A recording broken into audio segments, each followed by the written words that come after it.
prayed, and I sat there and thought about life, and I was just thanking God that things turned out the way it did, and it didn't go any worse. Deputy Constable Darell Ward says he's thankful he came home to his 2 kids. And my kids, they need their daddy, and I have 2 boys, and I'm all about them. My 11-year-old, he was worried about me, and like I said, all I could think about is them, and I don't know what they'll do without me.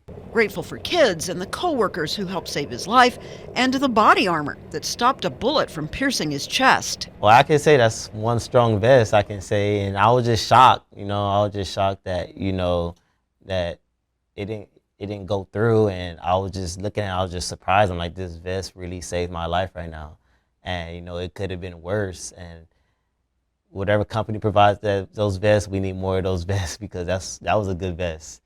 Well, we heard the gunfire, we heard the shots, pow, pow, pow, pow, pow, pow, and then we hear helicopters. We hear helicopters right now. It was an ordinary Tuesday until it wasn't. Investigators say 49-year-old Kevin Gerber, who's been facing eviction since paperwork was filed back in September, is accused of opening fire when constables enforced a judgment at the Artisan at Willow Springs Apartments on Gambler Road.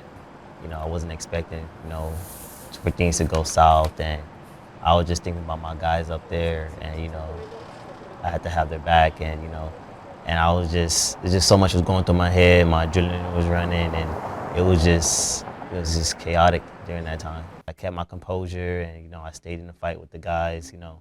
I remained behind, and then just started listening to everything, hearing everything, all sorts of things, sounds and rounds going off. It was just chaotic, and during that time, you don't know what to think, you don't know how to feel, you just have to go with the motion.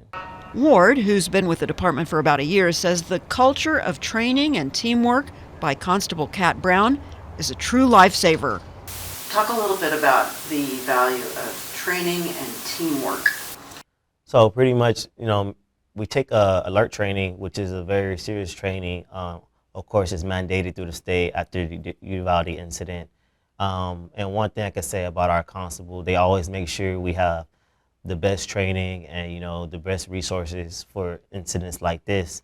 But one thing I can say is, no matter how much you train, things don't always go the way it should be, like the way you learn in training. Sometimes you might have to go outside the training and do things your way, because sometimes the way you learn in training is not the way what's happening on scene.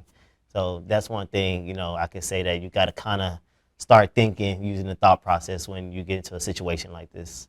Pretty much, I'm just going to keep training, and, I'm in good spirits, I'm feeling well, I'm doing well, and I'm just going to keep training with my guys and, learn. This is a learning tool. We're going to use this as a learning tool. We're going to grow from it, and then we're going to learn based off this incident. The accused shooter eventually surrendered after several tense hours. At the end of the day, I know what I signed up for, and I love what I do. So I just, continue with the job.